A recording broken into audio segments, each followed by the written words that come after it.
लेकिन अभी हम अपनी आर्मी ऑफ इटली पर वापस आए तो नेपोलियन ने एक बड़ी फेमस लड़ाई लड़ी ऑस्ट्रियंस के खिलाफ, जिसे बैटल ऑफ आर्कोल बुलाया जाता है। इस लड़ाई को इस फेमस पेंटिंग में भी दर्शाया गया है। नेपोलियन की टैक्टिक्स थी कि जल्दी से ट्रूप्स को मूव किया जाए इधर से उधर अलग अलग फॉर्मेशंस में और दुश्मनों पर सरप्राइज अटैक किया जाए। इसी के चलते नेपोलियन ने यह बैटल ऑफ आर्कोल जीती।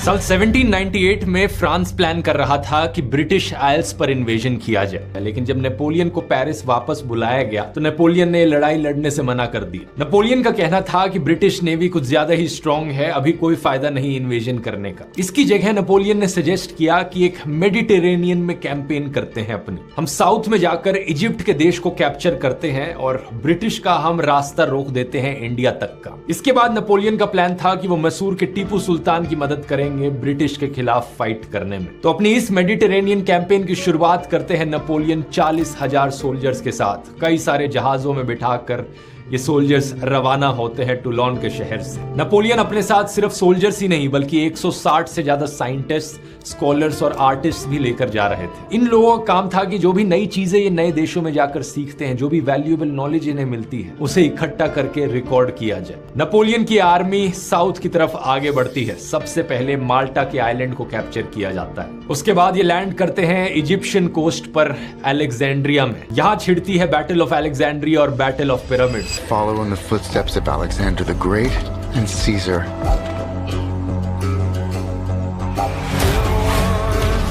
I'm destined for greatness. जहां पर ये ऑटोमन की आर्मी और वहां के लोकल राजाओं को हराते हैं। फ्रेंच झंडा लहराया जाता है सिटाडेल ऑफ काइट बे पर। ये फोर्ट्रेस जो कि आज के दिन आपको इजिप्ट के देश में मिलेगी। नेपोलियन एक इंस्टीट्यूट ऑफ इजिप्ट की स्थापना करते हैं, जिसका मकसद था एक सिस्टमैटिक स्टडी करना इजिप्ट की हिस्ट्री, कल्चर और रिसोर्सेज पर, और साथ ही साथ इनलाइटनमेंट की विचारधारा को इजिप्ट तक फैलाना। लेकिन नेपोलियन का यह प्लान ज्यादा दिन तक चलने वाला नहीं था। सिर्फ कुछ हफ्तों बाद अगस्त 1798 में ब्रिटिश नेवी की एक बड़ी फ्लीट आकर फ्रेंच पर हमला बोल देती है। ढेरों फ्रेंच जहाज तबाह हो जाते हैं, एक फ्रेंच एडमिरल भी मारा जाता है। इस लड़ाई को बुलाया जाता है द बैटल ऑफ नाइल। इस हिस्टोरिक पेंटिंग में आप देख सकते हैं कि कैसे कई सारे फ्रेंच जहाज खत्म हो चुके हैं। करीब एक साल बाद अगस्त 1799 में फ्रेंच आर्मी की लगातार हार के बाद नेपोलियन अपनी आर्मी को छोड़कर सीक्रेटली इजिप्ट से भाग निकलते हैं। नेपोलियन की ये मिलिट्री कैंपेन एक बहुत बड़ा फेलियर रहती है। इंडिया तक पहुंचकर टीपू सुल्तान की मदद करना तो छोड़ो, इजिप्ट भी नेपोलियन के हाथों से निकल जाता है और माल्टा जो सबसे पहले कैप्चर किया था वो भी ब्रिटिश वापस कैप्चर कर लेते हैं। आप पूछोगे कि इस फेलियर को मेंशन करने का क्या तुक बना। इसके पीछे दो कारण है दोस्तों। पहला तो ये कि इवन दो ये कैंपेन मिलिट्री वाइज फेल रहती है, लेकिन फिर भी ये कैंपेन साइंटिफिकली सक्सेसफुल रहती है। इस कैंपेन में सबसे बड़ी डिस्कवरी करी जाती है फेमस रोजेटा स्टोन की, एक ऐसा पत्थर जिस पर सेम मैसेज 3 अलग अलग भाषाओं में लिखा है। इसकी मदद से हम एंशिएंट इजिप्शियन हीरोग्लिफिक्स की भाषा को समझ पाते हैं। इसके अलावा फ्रेंच साइंटिस्ट ने कई डिस्कवरीज करी कि किस तरीके के पेड़ पौधे इजिप्ट में पाए जाते हैं, इजिप्ट की टोपोग्राफी कैसी है, बिल्डिंग्स का डिजाइन कैसा है, इजिप्शियन जार्स कैसे इस्तेमाल किए जाते हैं फूड प्रिजर्वेशन के लिए। और दूसरा कारण ये फेल्ड कैंपेन जरूरी क्यों है, वो ये कि नेपोलियन जब फ्रांस वापस लौटते हैं तो वो किसी लूजर की तरह वापस नहीं लौटते, बल्कि हीरो की तरह उनका तालियों से स्वागत किया जाता है।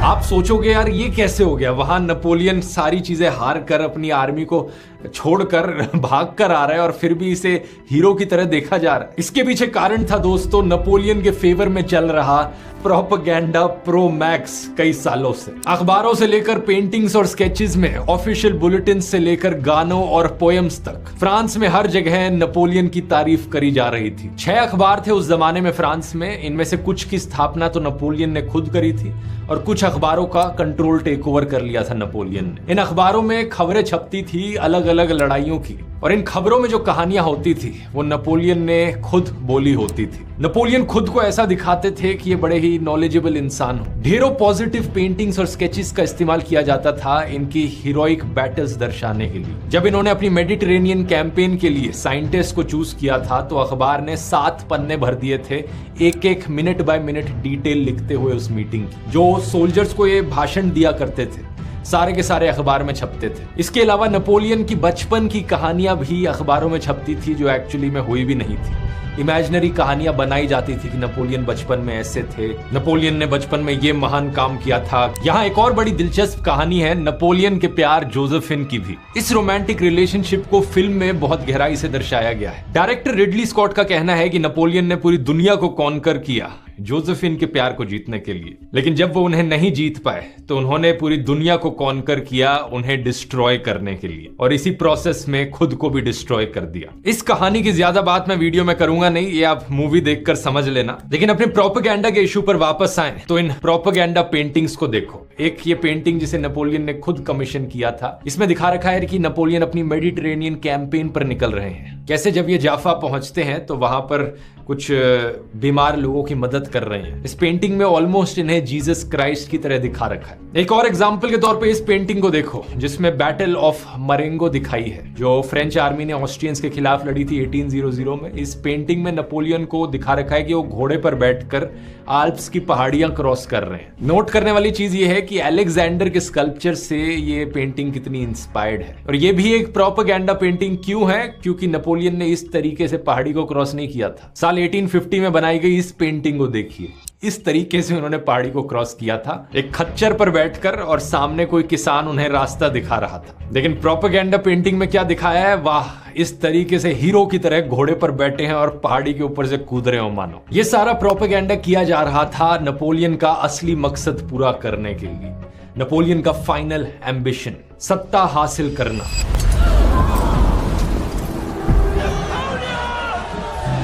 इजिप्ट से जब वापस फ्रांस लौटे नेपोलियन तो बहुत सारा कॉन्फ्लिक्ट चल रहा था फ्रांस में और करप्शन की कई रिपोर्ट्स सामने आ रही थी। तो नवंबर 1799 में वो एक कू करते हैं, उस वक्त की सरकार को खारिज करते हैं और अपनी एक नई कॉन्सुलेट सरकार बनाते हैं जिसमें नेपोलियन खुद पहले काउंसिल बनते हैं सरकार के। 2 और लोगों को एडिंग काउंसिल्स रखा जाता है और एक नया कॉन्स्टिट्यूशन लाया जाता है फ्रांस में। फ्रांस में ज्यादातर लोगों को इसमें कुछ गलत नहीं लगा क्योंकि वो प्रोपेगेंडा से इतने प्रभावित हो गए थे। नेपोलियन को एक ऐसे इंसान की तरह दर्शाया गया कि ये तो एक ऐसे इंसान है जो पॉलिटिक्स से ऊपर हटके हैं, जो भी ये काम कर रहे हैं वो फ्रेंच नेशनल इंटरेस्ट में है और एनलाइटनमेंट के आइडियाज को स्प्रेड करने के लिए किया जा रहा है। इस नए कॉन्स्टिट्यूशन पर जनता का अप्रूवल लेने के लिए एक रेफरेंडम कराया जाता है फ्रांस में। नेपोलियन के भाई लूसियन मिनिस्टर ऑफ इंटीरियर थे फ्रांस में। वो रेफरेंडम के रिजल्ट्स को अनाउंस करते हैं, बताते हैं कि करीब 30,13,000 लोगों ने वोट किया और इसमें से 99.9% लोगों ने कहा है कि वो इस नए कॉन्स्टिट्यूशन के फेवर में है। वाह, यानी फ्रांस में 99.9% जनता नेपोलियन के फेवर में थी।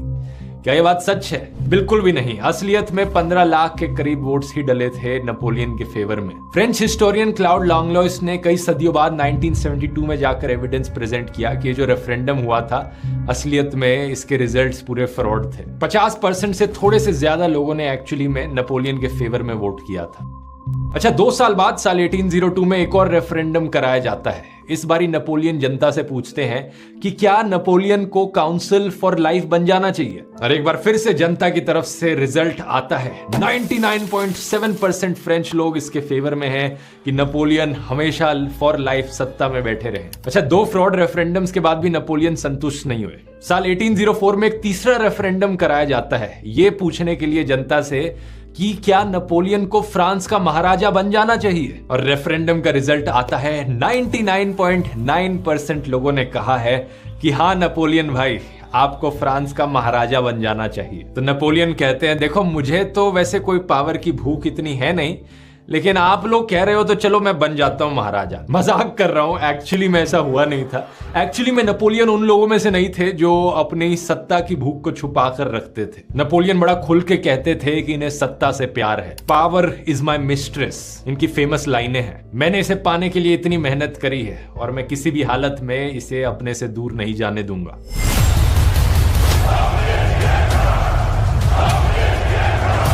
एक्चुअली उन जमानों में ये जो सत्ता की भूख है, इसे एक एक्सेप्टेबल क्वालिटी माना जाता था राजा महाराजाओं में और नोबल लोगों में। नेपोलियन को सत्ता से इतना प्यार था कि अगले 10 सालों तक यूरोप में वो एक के बाद एक लड़ाइयां लड़ते गए। बीच बीच में वो पीस ट्रीटी जरूर साइन करते थे, जैसे कि 1802 में एक ब्रिटेन के साथ पीस ट्रीटी साइन करेगी, लेकिन जल्द ही लड़ाई वापस शुरू हो जाती थी क्योंकि ब्रिटिश भी यहाँ सत्ता की भूखी थी। बाकी कई जो यूरोपियन देश थे उस वक्त, वो नेपोलियन से सिर्फ सत्ता की भूख के लिए नहीं लड़ते थे, बल्कि वो अपने सर्वाइवल के लिए भी लड़ते थे। यूरोप के कई राजा महाराजाओं को फ्रेंच रेवोल्यूशन की विचारधारा से बहुत डर था। वो नेपोलियन को एक खतरा समझते थे अपने किंगडम के लिए।